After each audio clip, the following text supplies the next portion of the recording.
Olá, boa noite, graça e paz, queridos irmãos e amigos do Facebook.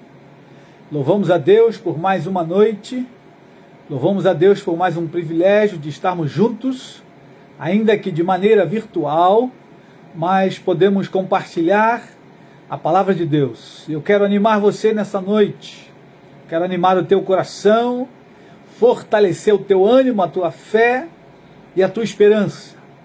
Ainda que num tempo de muitas lutas, num tempo de pandemia, num tempo de muita mortandade, mas eu quero fortalecer o teu coração. Seja muito bem-vindo, você que está chegando agora, você que está conosco.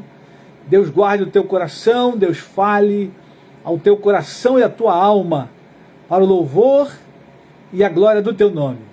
Você que tem visto as notícias, cada dia são piores.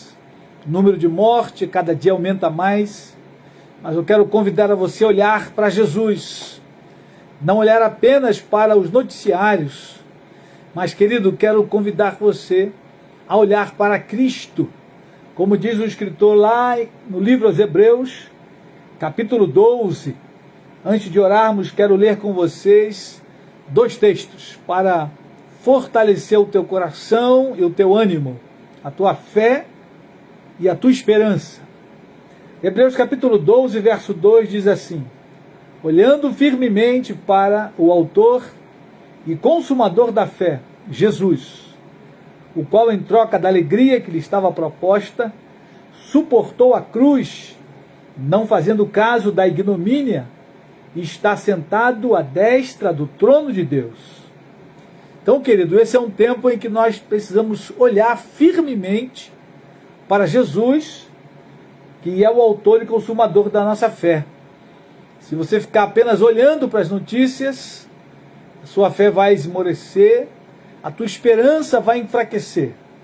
Não olhe somente os noticiários, olhe também para Cristo, que é o autor e o consumador da nossa fé.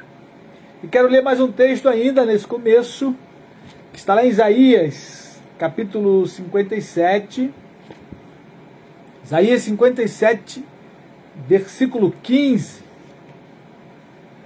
Isaías 57, verso 15. Você que está desesperançoso, você que perdeu a esperança em tudo e em todos, eu quero dizer a você que você precisa olhar para Cristo, colocar os teus olhos em Deus, para que a sua fé fortaleça. Porque Deus está sentado no seu sublime trono.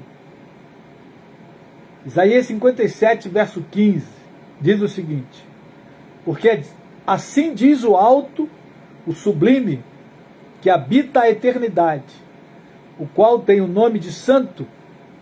Habito no alto e santo lugar, mas habito também com um contrito e abatido de espírito, para vivificar o espírito dos abatidos e vivificar o coração dos contritos. Então, queridos, nessa noite, o Senhor quer vivificar o meu e o teu coração. Ele habita no alto e sublime trono, mas Ele também habita conosco. Eu habito no alto e santo lugar, mas habito também com contrito e abatido de coração. Se você anda abatido, cabisbaixo, sem esperança, eu quero convidar você hoje a olhar para Cristo e permanecer com os olhos fitos em Jesus, que é o autor e consumador da nossa fé, e Ele então vai renovar a nossa esperança, Ele vai vivificar, porque Ele diz aqui o texto muito claro, Ele vivifica o espírito dos abatidos. Amém, queridos? Quero orar nesse momento. Há muitos pedidos de orações, muitos enfermos, muita gente contagiada pelo coronavírus. Eu quero levar essas pessoas agora diante do Senhor. Alguns anciãos, irmã Jovina, irmão Diomedes, os pais do pastor Vanderlei, testaram positivo hoje. Quero orar por Marilda, quero orar pela Lília, esposa do Otacílio, a avó Maria, orar pela Ana, minha esposa, orar pelo Paulo José, lá no centro de reabilitação, orar pela Cecília, lá em São Paulo, sogra do pastor Flávio, também testou positivo, pelo seu cunhado Marcelo, que está internado, pelo José Carlos, que teve alta, mas carece ainda das orações, orar pela Márcia Simões, tantos enfermos, queridos, nesse tempo, mas devemos permanecer olhando para Jesus, o autor e consumador da nossa fé, Ele que nos cura, Ele é o Jeová Rafá, Ele é o que cuida de nós, da minha vida e da sua vida. Amém, queridos? Vamos orar pelo país, orar pelas vacinas, que sejam aceleradas a produção das vacinas e a campanha nacional de imunização, para que a mortandade possa ser freada. Clame ao Senhor nesta hora, junto conosco. Querido Pai, nós te adoramos nessa noite, nós bendizemos o teu nome, Senhor, por esse tempo, essa oportunidade de estarmos aqui na tua presença, ainda que de maneira virtual. Ó Deus, mas é um privilégio podermos compartilhar a tua palavra, animar e fortalecer os cansados, os abatidos, os desesperançosos. Querido Pai, que o teu Espírito Santo essa noite vivifique aquele coração que está abatido, cansado, aquele que está sem esperança na sua casa, pensando até em dar cabo da vida.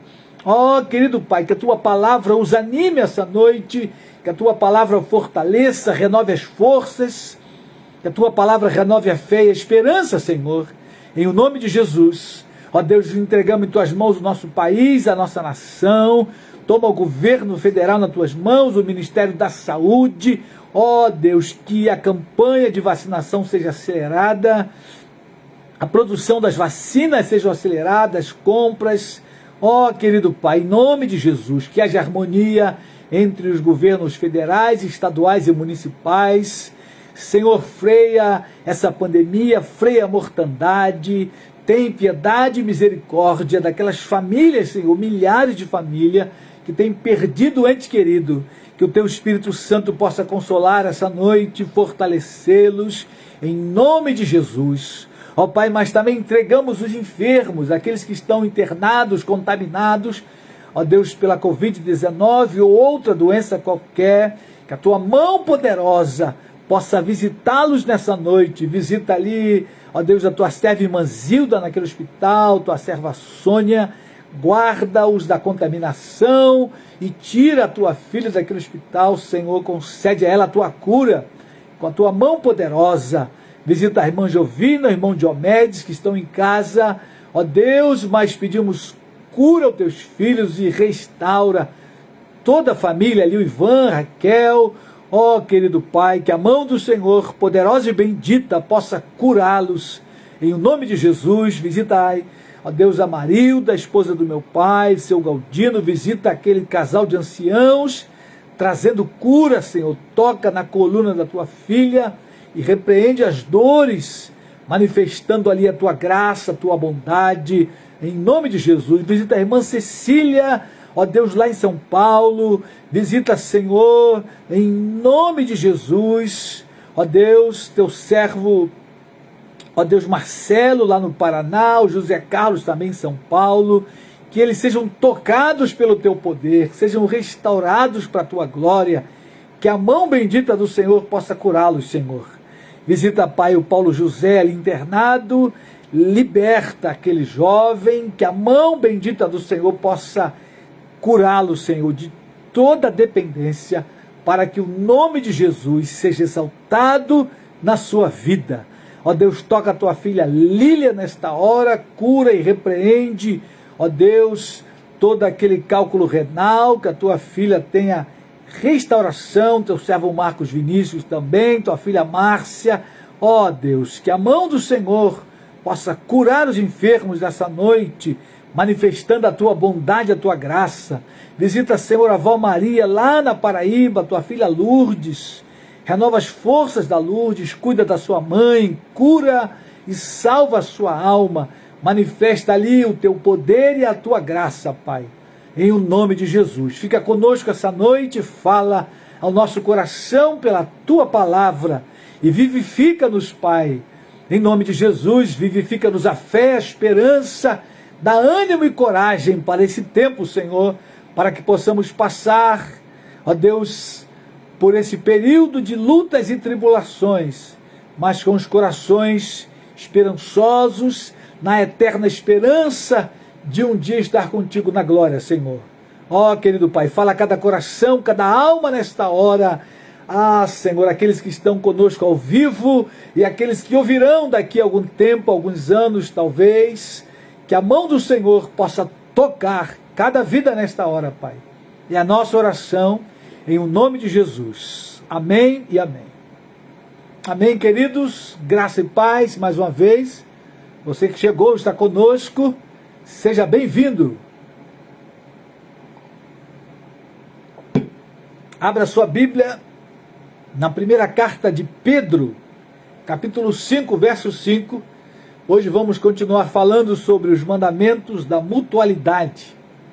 E mais uma vez vamos olhar dois mandamentos, se o tempo assim permitir.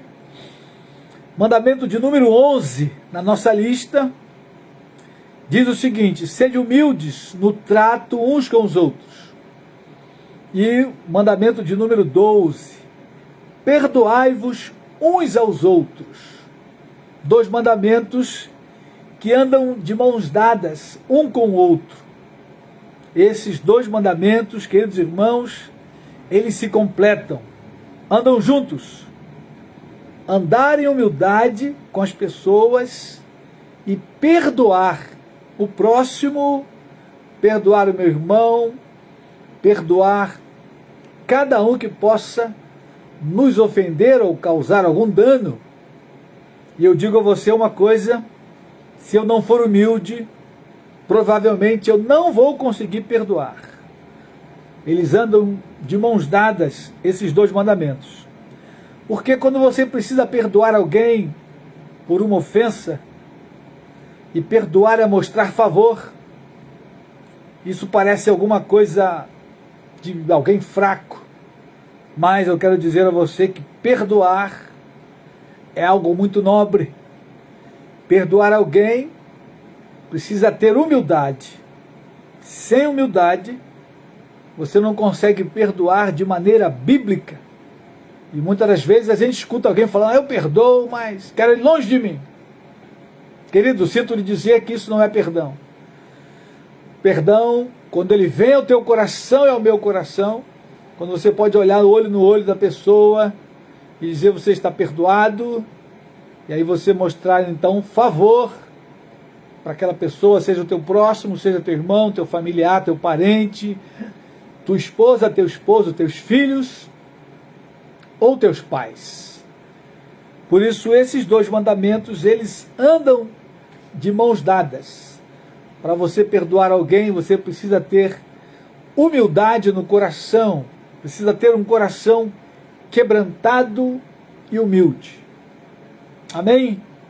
Então abra comigo lá em 1 Pedro, esse é o primeiro texto que vamos ver. 1 Pedro capítulo 5, versículo 5. E aí vai dizer para nós o mandamento da humildade. Sede humildes no trato uns com os outros. 1 Pedro 5, verso 5. Diz assim um texto: rogo igualmente aos jovens, sede submissos aos que são mais velhos. Aí há um outro mandamento. Esse não é da mutualidade, porque é um mandamento para os jovens. Viu, jovens, vocês que estão conosco? Sede submissos aos que são mais velhos. Esse é um mandamento também que está escasso. Hoje em dia, os jovens não querem mais submeter-se aos mais velhos. Mas o texto continua e diz o seguinte: outro sim, no trato de uns com os outros, cingivos todos de humildade, porque Deus resiste aos soberbos, contudo, aos humildes concede a sua graça. Que coisa linda! Depois que Pedro fala aos jovens, que devam obedecer aos mais velhos, ele segue no texto. E ele diz, no trato uns com os outros. E essa palavra uns aos outros é exatamente a mutualidade. Eu preciso no trato com você e você precisa no trato comigo de humildade. Mas ele diz mais, por quê?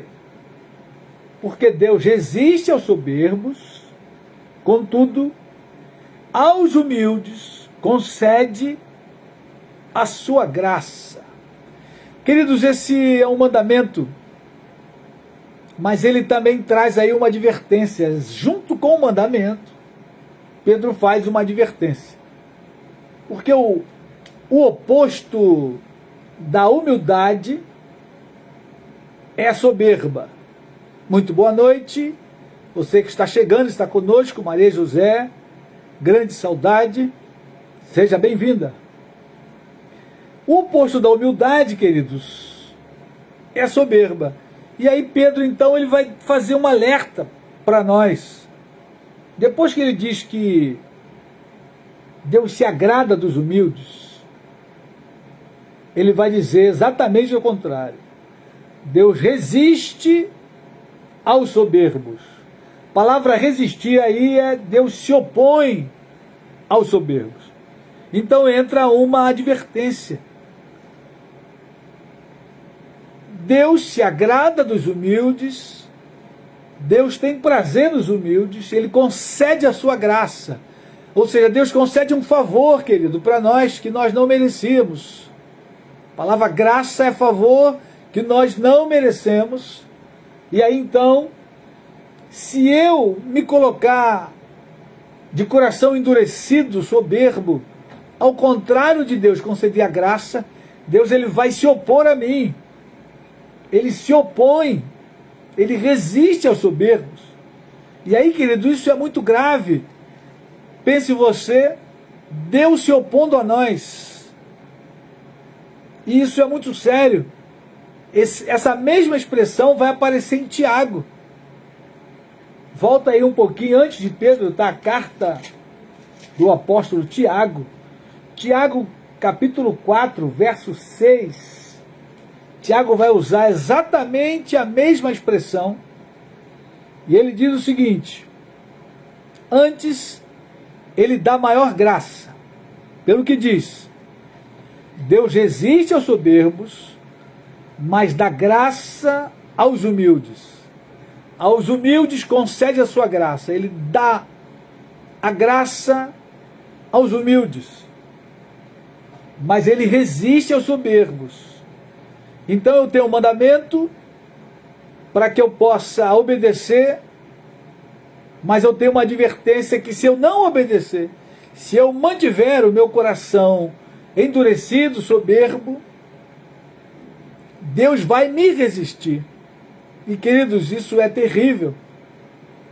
Principalmente num momento como esse, que o mundo inteiro passa por lutas e batalhas, se eu tiver Deus me resistindo, a quem eu vou recorrer? Então é preciso a gente parar e pensar. Esse é o momento em que nós, muito mais, precisamos do favor de Deus, da graça de Deus, a nosso favor, cooperando conosco. Então perceba que a humildade, querido, ela é extremamente importante.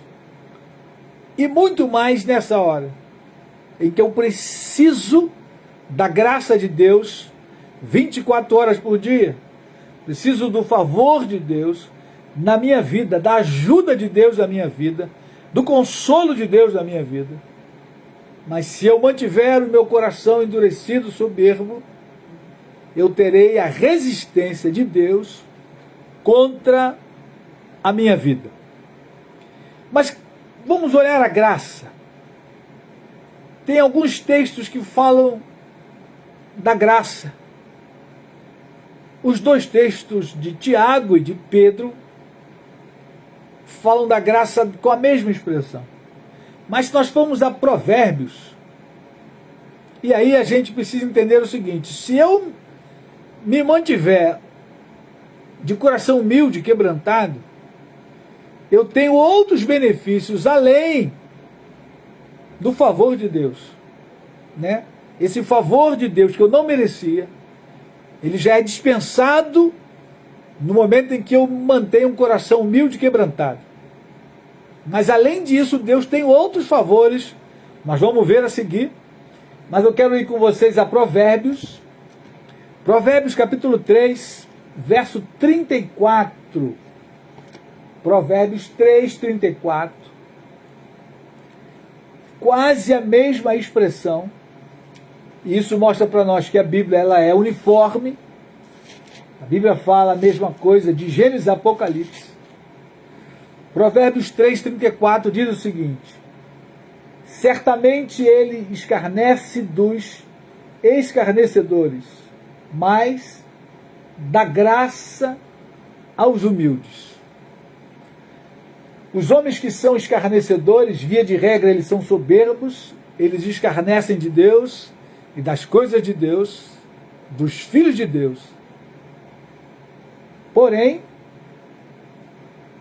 aos humildes, Deus concede a sua graça.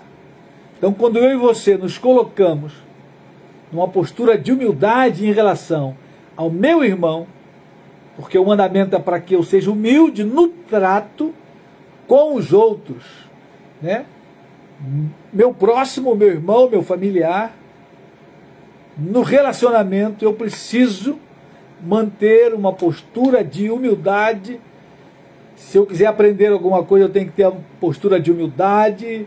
Se eu quiser manter um relacionamento amistoso, amigável com a minha família, que está mais perto de mim, os vizinhos, os irmãos, na igreja, no trabalho, na escola, faculdade. Se eu mantenho uma postura humilde, eu tenho o favor de Deus e eu tenho um bom relacionamento com as pessoas. Mas, querido, isso vai muito além, porque a graça, que é o favor de Deus, como se fosse um presente, uma bênção, trazida ao homem por Jesus Cristo. A palavra graça, ela tem também essa conotação, como se Cristo trouxesse uma bênção para nós. A gente tem muitos outros benefícios, e eu separei aqui mais alguns textos para a gente olhar, benefícios que advêm da minha postura de humildade com o próximo, com o meu irmão, com o meu familiar, né? E a postura de humildade em qualquer situação, seja fazendo alguma coisa, seja discutindo alguma coisa. Cada vez que eu me coloco numa postura soberba, humilde, que eu sei tudo, que a minha palavra tem que ser a palavra final, isso é muito ruim. Eu tenho Deus me resistindo e eu perco muitas outras bênçãos que advêm de Deus se eu mantiver uma postura de humildade. Eu queria ir nos Salmos com os queridos irmãos. Salmo de número 10. Vamos comigo aos Salmos. Os Salmos, principalmente nesse tempo de muitas lutas e tribulações, ele pode ser um profundo refrigério para a sua alma, querido irmão, querida irmã. Medite nos Salmos todos os dias. Os Salmos são uma terapia divina de Deus, que pode refrigerar a sua alma. À medida que você for até eles, os Salmos sempre têm um refrigério para a nossa alma. Salmo de número 10, verso 17. Veja o que diz aí. Tens ouvido, Senhor, o desejo dos humildes. Tu lhes fortalecerás o coração e lhes acudirás. Olha que promessa tremenda. Deus ouve o desejo dos humildes, Deus fortalece o coração dos humildes, e Deus acode. Acudir é socorrer, né? Na angústia, como diz lá no Salmo 46, Deus é o nosso refúgio e a nossa fortaleza, o socorro bem presente na angústia. Queridos irmãos, nesse período de grandes batalhas, desesperança para todo lado, mortandade em todo canto, notícias chegam o tempo todo, pedidos de orações aos milhares. É preciso que eu e você tenhamos uma postura de humildade diante de Deus e do próximo, para que o favor de Deus não falte em nossa vida. E se eu mantiver essa postura humilde, Deus vai olhar o desejo do meu coração e vai conceder. Deus vai olhar o meu coração e vai me fortalecer. E Ele vai me acudir no dia da angústia. Ele vai acudir a você.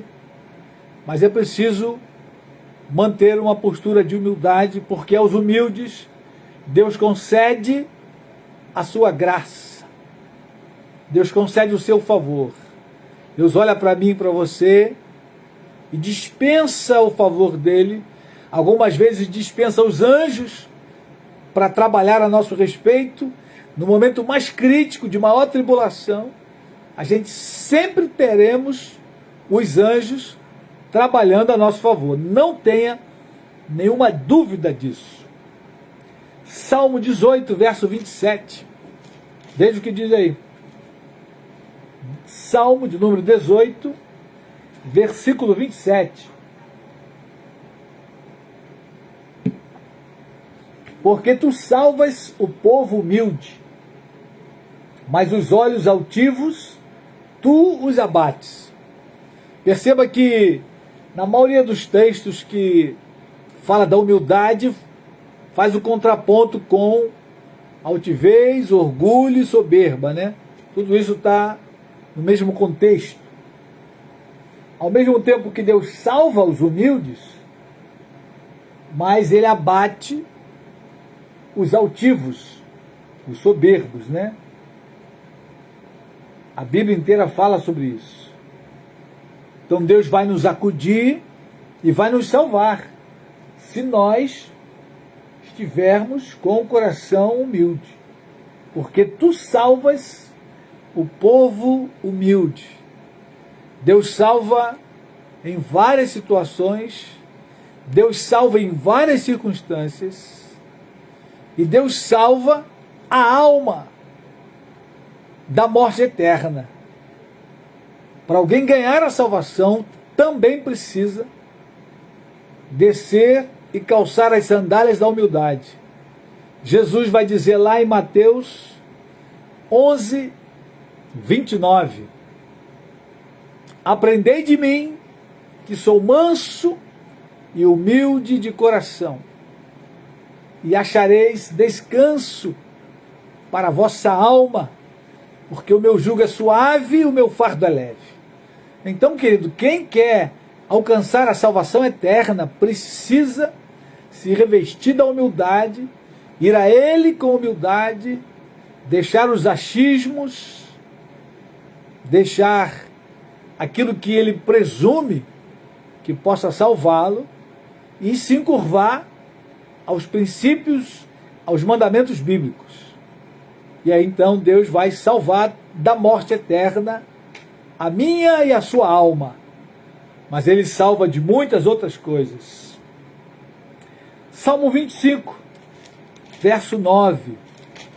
Tem mais aí uma bênção que advém daquele que tem um coração humilde. Salmo de número 25, verso 9.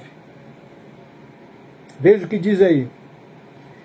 Guia os humildes na justiça e ensina aos mansos o seu caminho.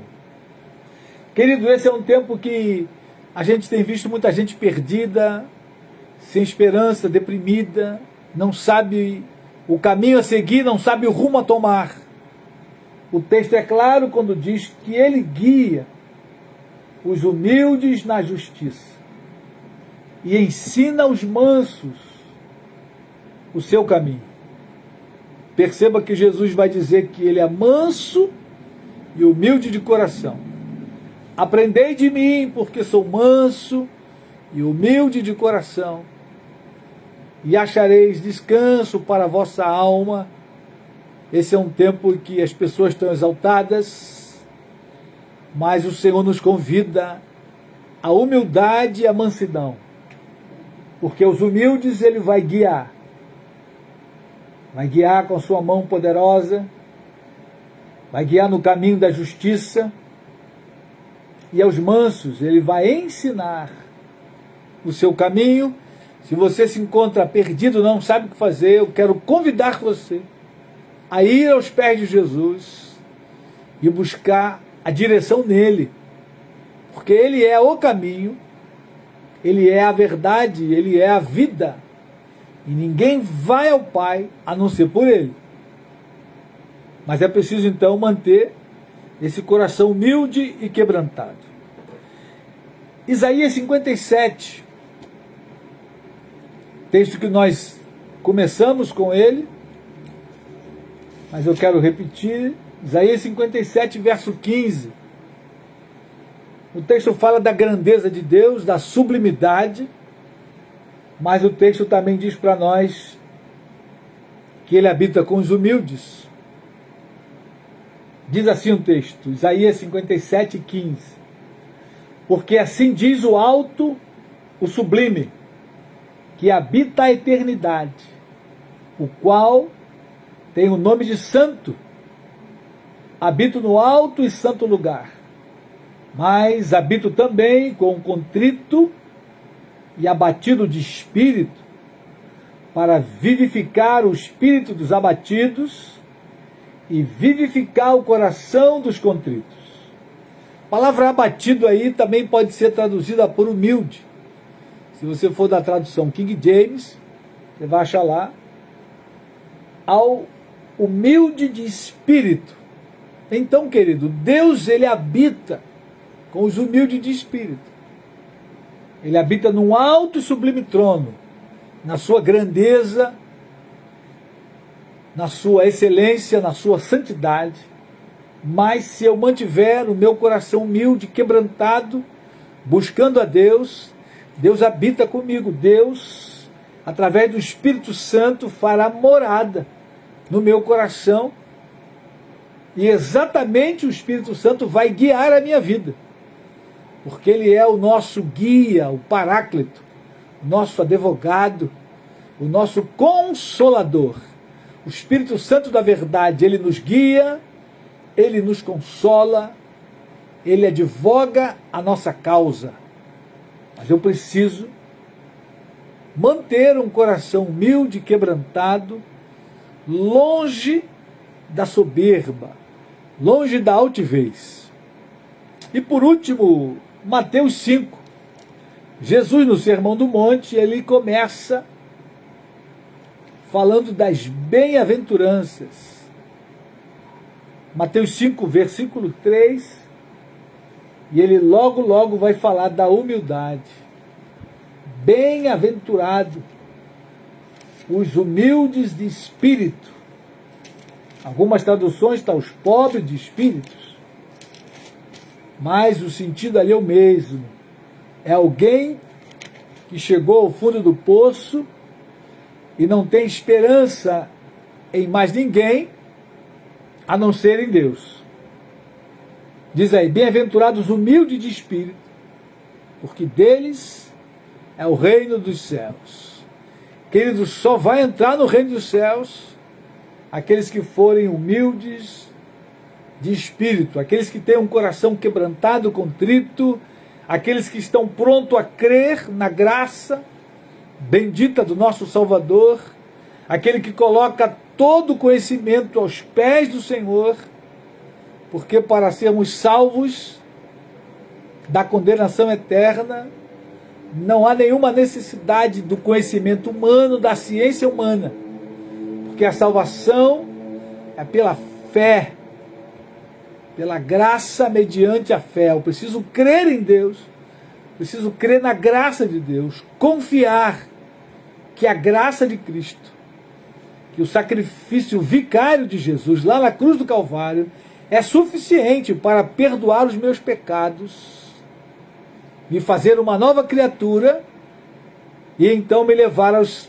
ao reino dos céus no momento do arrebatamento da igreja ou quando ele me chamar à sua presença. Isso exige fé, graça e fé.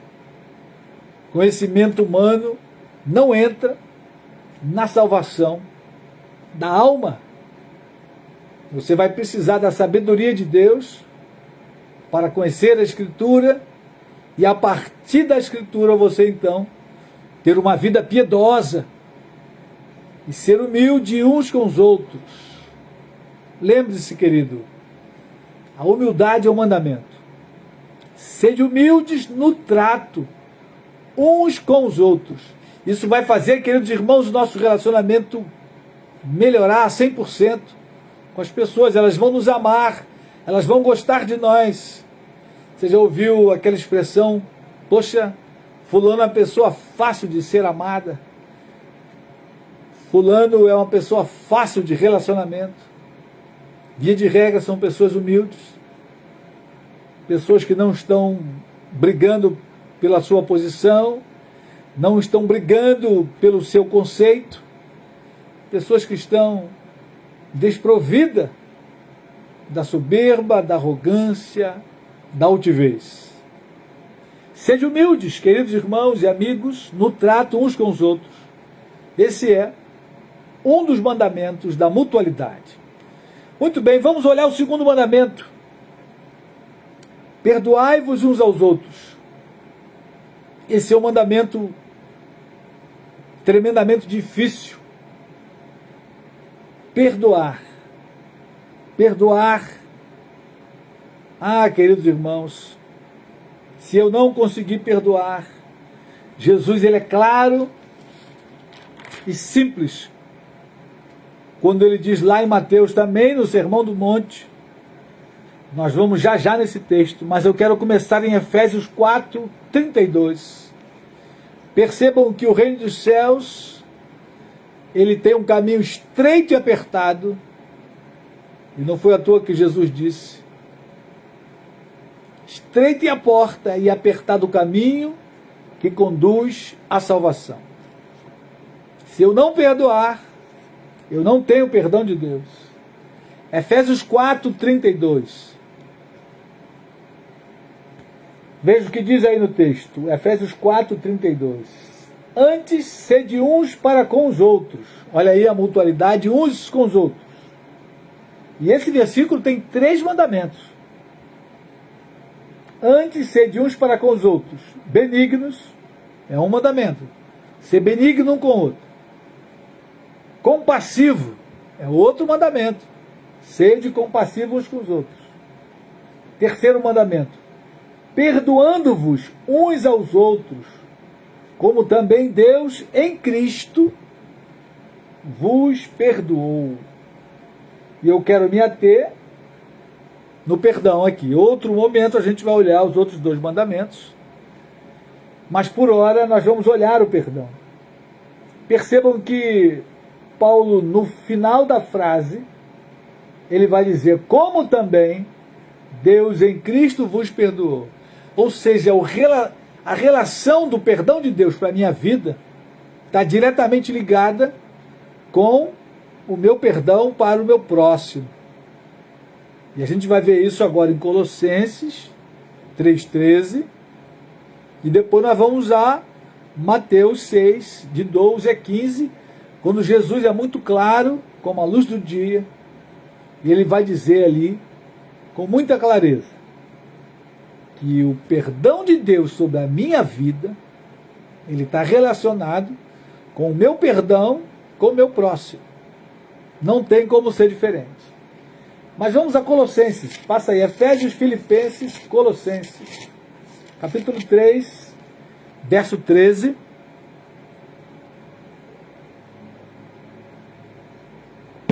Veja o que diz. Suportai-vos uns aos outros. Olha aí, uns aos outros. Esse é outro mandamento. Nós vamos olhar em outra hora. Suportai-vos uns aos outros. Perdoai-vos mutuamente, caso alguém tenha motivo de queixa contra outro, assim como o Senhor vos perdoou, assim também perdoai vós. Percebam que o Paulo termina com a mesma expressão. Assim como o Senhor vos perdoou, assim também perdoai vós. Paulo está reforçando a ideia que Jesus diz lá em Mateus 6, verso 12. Nós vamos agora nesse texto de Mateus 6, 12. Perdoai-vos mutuamente, perdoai-vos uns aos outros. De que maneira? Assim como o Senhor nos perdoou. Como Deus nos perdoa, nós devemos perdoar o próximo. Vamos a Mateus. Mateus capítulo 6, verso 12, a oração do Pai Nosso. Esse é um texto imensamente conhecido em todo o mundo, em toda a cristandade se conhece a oração do Pai Nosso. Porém, o final da oração do Pai Nosso, via de regra, é esquecido. Nós vamos ler aí do verso 12 ao 15. Mateus 6, de 12 a 15. Que diz o seguinte: e perdoa-nos as nossas dívidas, assim como nós temos perdoado aos nossos devedores. E não nos deixes cair em tentação, mas livra-nos do mal, pois teu é o reino, o poder e a glória para sempre. Amém. Porque se perdoardes aos homens as suas ofensas, também vosso Pai Celeste vos perdoará. Se, porém, não perdoardes aos homens as suas ofensas, tampouco vosso Pai vos perdoará as vossas ofensas. Simples assim.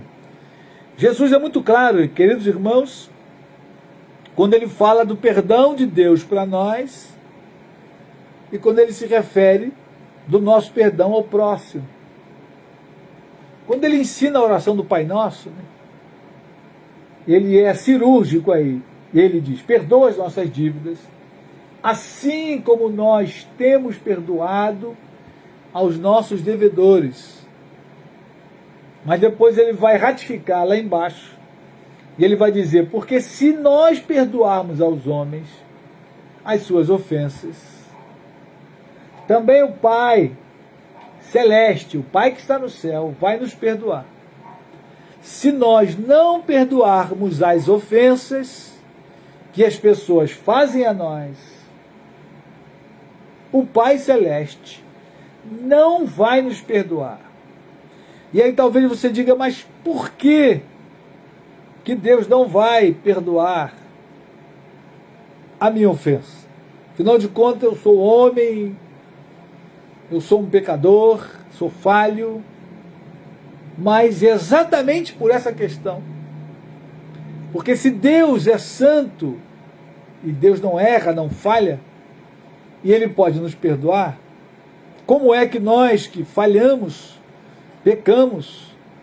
A Bíblia diz que todos pecaram e destituídos estão da graça de Deus, ou da glória de Deus. Todos nós precisamos do perdão gracioso de Deus. Então, como eu posso me arvorar a não perdoar o meu irmão que me causou algum mal, alguma ofensa? Eu preciso perdoar. Eu devo perdoar. Porque senão, queridos, eu não vou receber o perdão de Deus. E Jesus ele vai voltar a ensinar isso lá no capítulo 18 de Mateus. Eu quero ir com você a Mateus 18.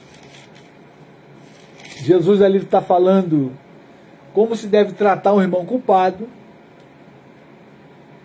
do verso 15 ao verso 20. Mas logo após esse trecho, Mateus 18, e aí no verso 21 e 22, Pedro, como sempre, Pedro vai perguntar ao Senhor: Senhor, até quantas vezes eu vou perdoar o meu irmão Até 7? Olha o que diz o texto aí. Mateus 18, 21. Então Pedro, aproximando-se, lhe perguntou: Senhor, até quantas vezes meu irmão pecará contra mim, que eu lhe perdoe? Até 7? Respondeu-lhe Jesus: Não te digo que até 7 vezes, mas até 70 vezes 7. 70 vezes 7, querido, a gente sabe a conta, você também sabe, mas a ideia do texto é que é um número indefinido. Eu devo perdoar o meu irmão quantas vezes necessário for, porque essa é a relação nossa com Deus. A gente peca todo dia, queridos, mas todo dia a gente vai a Deus pedir perdão pelos nossos pecados, pelas nossas falhas. Então, como nós vamos nos arvorar a não perdoar o nosso próximo, se Deus que é santo e Ele nos perdoa todos os dias? E aí Jesus, para frisar muito bem isso na cuca dos apóstolos, ele vai logo a seguir falar da parábola do credor incompassivo, e eu gostaria de ler com vocês.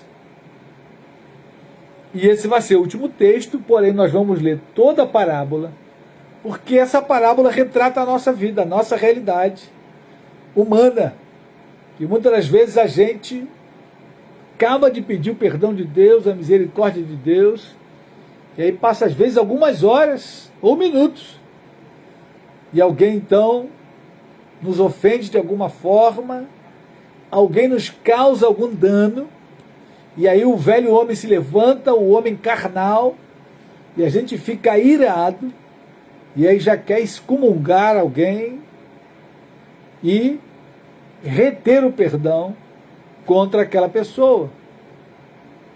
E aí Jesus então vai contar essa linda parábola do credor incompassivo, alguém que não tinha compaixão. E diz o seguinte, Mateus 18, 23. Por isso o reino dos céus é semelhante a um rei. Presta atenção que Jesus traz a realidade humana e compara com o reino dos céus. O reino dos céus é semelhante a um rei que resolveu ajustar contas com os seus servos e, passando a fazê-lo, trouxeram-lhe um que lhe devia 10.000 talentos. Não tendo ele, porém, com que pagar, ordenou o Senhor que fosse vendido ele, a mulher, os filhos e tudo quanto possuía, e que a dívida fosse paga. Ele diz: vende esse homem, vende a família, vende tudo o que ele tem, mas ele precisa me pagar. Então, o servo, prostrando-se, reverente, rogou: sê paciente comigo, tudo te pagarei. O servo rogou misericórdia: tenha paciência, meu senhor, eu vou pagar tudo que lhe devo. E o senhor daquele servo, compadecendo-se, sentindo compaixão, mandou embora e perdoou-lhe a dívida. Veja o que o Senhor fez. Mandou ele embora e perdoou a dívida. Saindo, porém, aquele servo, encontrou um dos seus conservos. Conservo é servo do servo. Muito bem. Que lhe devia 100 denários. Presta atenção no valor. O primeiro devia 10.000 talentos.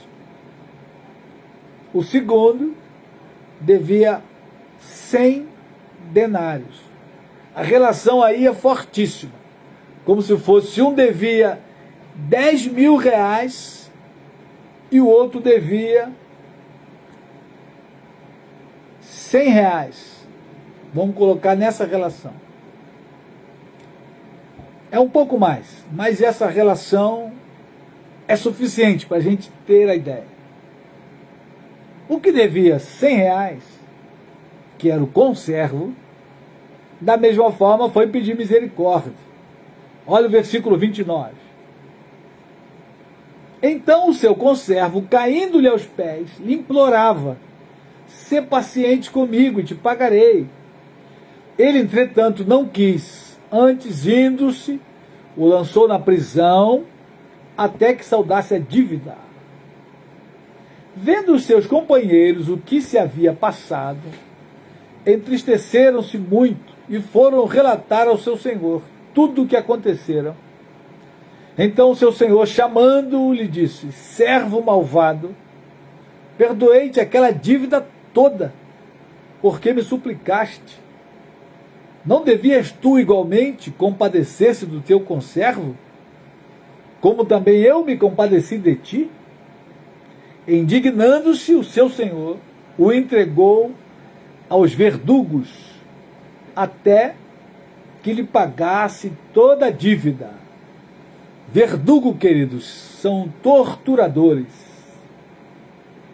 O Senhor ficou indignado com ele, mandou prendê-lo e entregaram aos verdugos, até que ele pagasse toda a dívida. E agora olha como Jesus vai fechar a história. Assim também meu Pai Celeste vos fará, se do íntimo não perdoardes cada um ao seu irmão. Então Jesus traz essa história para Pedro e os apóstolos para que eles pensassem nessa relação Deus e os homens, Deus e nós, e na relação nós entre nós. De tal forma, queridos, que esse mandamento ele é crucial se alguém quiser ir para o céu, se alguém almeja o reino dos céus. É preciso calçar a sandália da humildade e liberar perdão. Ter um coração humilde para perdoar, quebrantado. Porque de outra forma, se eu não perdoar o meu irmão, Deus não vai me perdoar. Isso é muito claro e nítido. E aqui é uma prova para que a gente saiba, queridos, se nós somos de fato salvos em Cristo Jesus, lavados e remidos pelo sangue do Cordeiro. Se eu não consigo perdoar o irmão, esse pode ser um sinal fortíssimo de que eu não fui salvo, eu não fui transformado, eu não nasci de novo da água e do Espírito, como nós já vimos lá em João, quando Jesus vai trabalhar com Nicodemos. Nicodemos é preciso nascer de novo, da água e do Espírito. Todo aquele que foi salvo por Jesus Cristo, todo aquele que nasceu de novo, ele tem a capacidade de perdoar, pelo poder do Espírito Santo, de maneira tal que você vai perdoar quantas vezes necessário for, porque você tem o amor de Deus derramado no seu coração pelo Espírito Santo. E é o amor de Deus, querido, que vai nos levar ao perdão. E é o amor de Deus que vai nos levar a perdoar. É o amor de Deus que é derramado em nós pelo poder do Espírito Santo. De tal maneira que esse mandamento, perdoai-vos uns aos outros, perdoai-vos mutuamente, ele vai ser possível pelo poder do amor. O amor de Deus que excede todo o entendimento. Ninguém consegue entender o amor de Deus. Ele está acima da sabedoria humana. É esse amor que é derramado no meu coração, no teu coração, pelo Espírito Santo, que vai nos dar a capacidade de perdoar. E aí então os nossos relacionamentos serão amistosos, o convívio na casa de Deus, na igreja, que é a coluna e baluarte da verdade, vai ser um convívio amoroso, gracioso, bendito, para o louvor e a glória de Deus. Amém, queridos? Deus te guarde essa noite, Deus guarde o teu coração. Se você tem algo contra alguém, lembre-se disso. ou se alguém tem algo contra você, lembre-se disso. É preciso perdoar. Isso é muito forte. Jesus lá no Sermão do Monte, Mateus 5, 6 e 7, ele também vai falar do culto a Deus. E ele vai dizer: se você trouxer a sua oferta e lembrar que alguém tem algo contra você, deixa no altar a oferta, volta lá, reconcilia-te com teu irmão, depois vem e faz a tua oferta. Porque, querido, o culto a Deus está intimamente ligado ao perdão e ao relacionamento uns com os outros. Não há como cultuar a Deus se o relacionamento com meu irmão estiver quebrado. Se eu estiver irado, amargurado ou magoado com o irmão, seja qual o nível for de amargura, eu não consigo adorar a Deus em espírito e em verdade. Eu preciso ir lá e reatar o relacionamento. Eu preciso voltar ao irmão, pedir perdão ou liberar perdão, para que o meu culto, a minha adoração, possa chegar à presença de Deus. Então perceba, querido, que o caminho é estreito e apertado. E se você e eu queremos seguir a Jesus, nós precisamos andar nesse mandamento. Perdoai-vos uns aos outros e andar em humildade uns com os outros. Amém, queridos? Em tempo de crise no país, em tempo de polaridade no país, lembre-se disso. Querido irmão, não é tempo de polarizar, não é tempo de discutir com os irmãos, é tempo de abraçar os irmãos e andar de mãos dadas na humildade, no perdão, liberando perdão, perdoando os irmãos. Então, cada vez que você encontrar um irmão, lembre-se que é preciso salmodiar, é preciso cantar louvores, é preciso orar com os irmãos, é preciso ter comunhão na palavra com os irmãos e não discutir opiniões. Lembre-se disso. Não pare com teu irmão para discutir opiniões, porque, via de regra, numa discussão, vai cada um por um lado, no mínimo vai azedar o encontro e pode azedar a amizade, a comunhão. Seja humilde, seja quebrantado, perdoe o irmão, libere perdão, viva em comunhão, principalmente nesse tempo em que eu e você precisamos do favor de Deus a cada instante. A graça de Deus, o favor que nós não merecemos, nós precisamos dele, querido, em nome de Jesus. Amém. Deus te abençoe, Deus te guarde, tenha uma ótima semana, tenha um dia abençoado amanhã. Se você precisar sair, ore a Deus, se proteja, use máscara, lave as mãos, use álcool, o álcool 70, líquido ou álcool em gel, não aglomere e saia com fé. Faça aquilo que você precisar fazer, crendo que o favor de Deus estará guardando a sua vida. Lembre-se que Jesus fez uma promessa. Mateus 28, versículo 20. Eis que estarei convosco todos os dias, até a consumação dos séculos. Se você faz discípulos, ali é um mandamento para quem faz discípulos. Se você anda na palavra, se você prega o evangelho, se você faz discípulos, Jesus prometeu: eis que estarei convosco todos os dias, até a consumação do século. Amém? Então amanhã ele está conosco. Lembre-se disso. Oremos ao Senhor. Querido Pai, te adoramos. Adoramos o teu nome, adoramos a tua santidade, adoramos a sua graça. Sua graça, Senhor, o teu favor que nós não merecíamos. A tua graça que se renova sobre nós a cada manhã.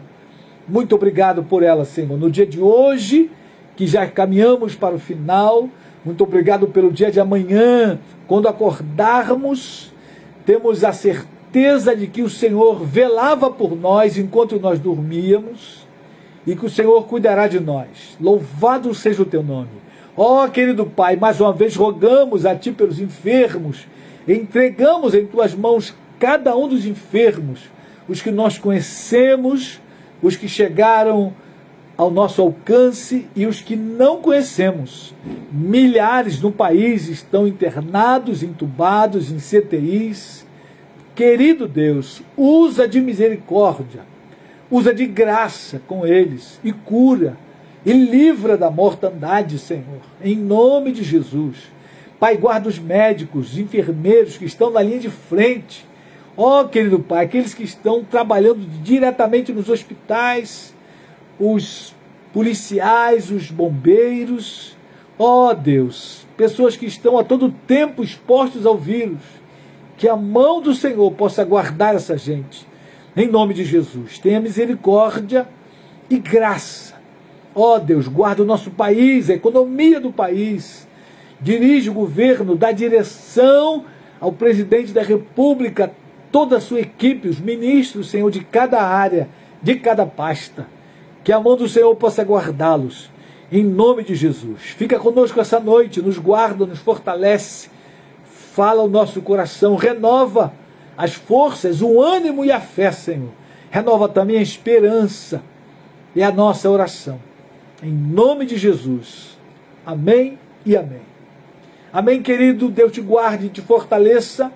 Um grande abraço e até a próxima quarta-feira.